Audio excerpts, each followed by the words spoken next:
नहमदुहु व नसल्ली अला रसूलिहिल करीम। औज़ु बिल्लाहि मिनश शैतानिर रजीम। बिस्मिल्लाहिर रहमानिर रहीम। वस्समाइ बनैनाहा बिअइदिन व इन्ना लमूसिऊन वल अर्ज़ फ़रशनाहा फ़निअमल माहिदून व मिन कुल्लि शैइन ख़लक़ना ज़ौजैनि लअल्लकुम तज़क्करून फ़फ़िर्रू इलल्लाह इन्नी लकुम मिन्हु नज़ीरुम मुबीन वला तजअलू मअल्लाहि इलाहन आखर इन्नी लकुम मिन्हु नज़ीरुम मुबीन। सदक़ल्लाहुल अज़ीम। हर किस्म की हम्दो सना अल्लाह रब्बुल आलमीन के लिए जो सारे जहानों का खालिक व मालिक और परवरदिगार है। लाखों करोड़ों दुरूद सलाम इमामुल हरमैन ख्वाजा बद्रुल हुनैन सैयदुस सकलैन जद्दुल हसन वल हुसैन इमामुल क़िबलतैन शफ़ीउल मुज़निबीन रहमतुल लिल आलमीन हज़रत मुहम्मदुर रसूलुल्लाह सल्लल्लाहु अलैहि व आलिहि वसल्लम की ज़ाते वाला सफ़ात के लिए। नाज़रीन, ये जो मैंने आपके सामने चंद आयात तलावत की हैं, ये सूरह ज़ारियात की 47 से 51 नंबर तक आयात हैं। इससे पहले अल्लाह ताला ने अपने पैगंबरों का ज़िक्र किया था और अब इन आयात में अल्लाह ताला ने अपनी कुदरत, अपनी ताकत, अपनी जाहो हशमत और अपने वसी अपने इख्तियारात का ज़िक्र किया है। तो क़ब्ल इसके कि हम इस पर कुछ गुफ्तगू का अंदाज़ करें, आगाज़ करें, आपसे ये गुजारिश है कि ये चूँकि अल्लाह रब्बुल आलमीन की पाक कलाम की बातें हैं जो हक़ और सच पर मबनी हैं और इनका मकसद सिर्फ़ ये है कि अल्लाह के बंदों को अल्लाह की बातों से रोशनास कराया जाए, उनको हक़ाइक़ से आगाह किया जाए और ये अल्लाह की मर्ज़ी है, वो जिसे चाहे हदायत दे दे। तो हो सकता है कि हमारी ज़बान से निकली हुई कोई बात किसी के दिल में गर कर जाए और अल्लाह ताला को आपकी और हमारी ये कावश पसंद आ जाए और हमारे लिए निजात का सबब बन जाए।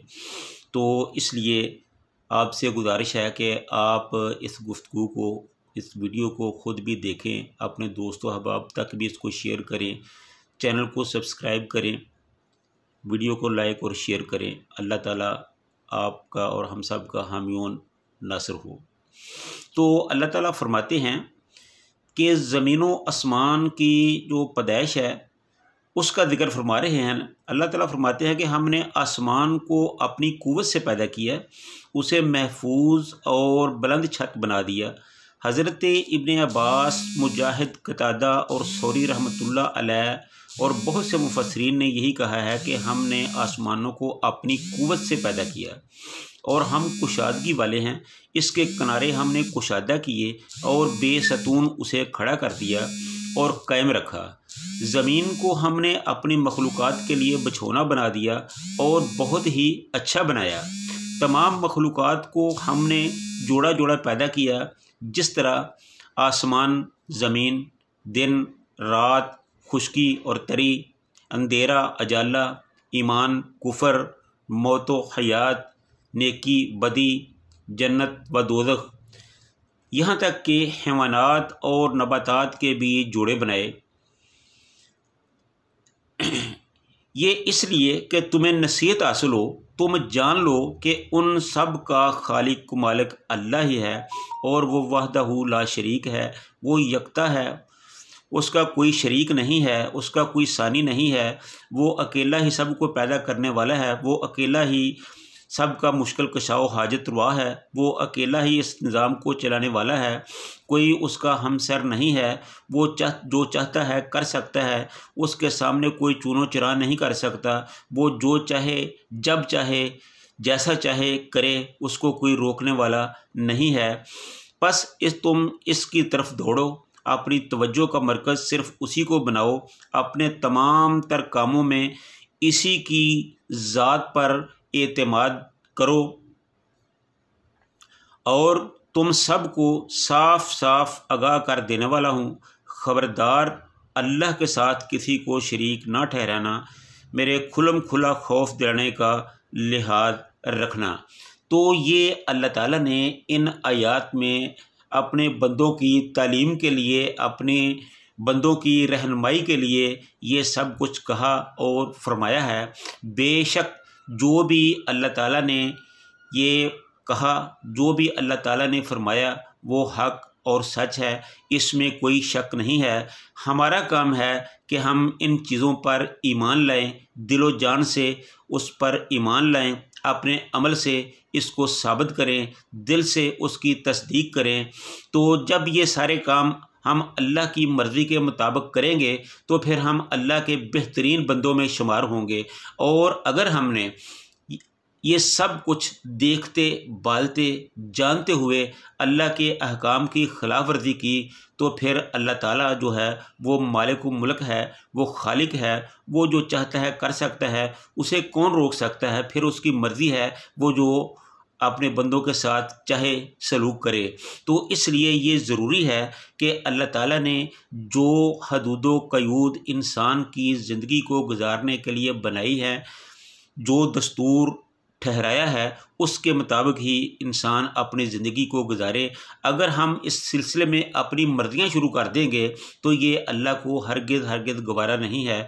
ایک تو یہ ہے کہ اللہ ہی کو خالق و مالک مانا جائے، پھر یہ ہے کہ وہی سب کا مالک و مختار ہے اور اس کے ساتھ کسی کو شریک نہ کیا جائے، کسی اور کو معبود نہ بنایا جائے، اسی کی عبادت کی جائے، اسی کو خالق و مالک سمجھا جائے۔ اگر ان اصولوں کے مطابق ہم زندگی گزاریں گے تو یقیناً ہم کامیاب لوگوں میں شمار ہوں گے۔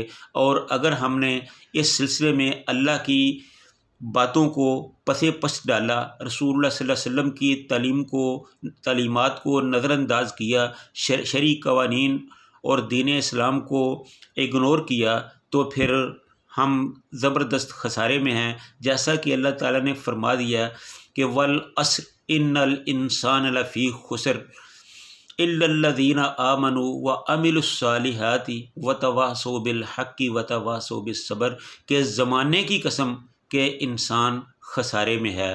ہاں، صرف وہ خسارے میں نہیں جو اللہ پر ایمان لایا اور نیک اعمال کیے اور حق کی وصیت کی اور اس کے راستے میں آنے والی مصیبتوں پر صبر کیا۔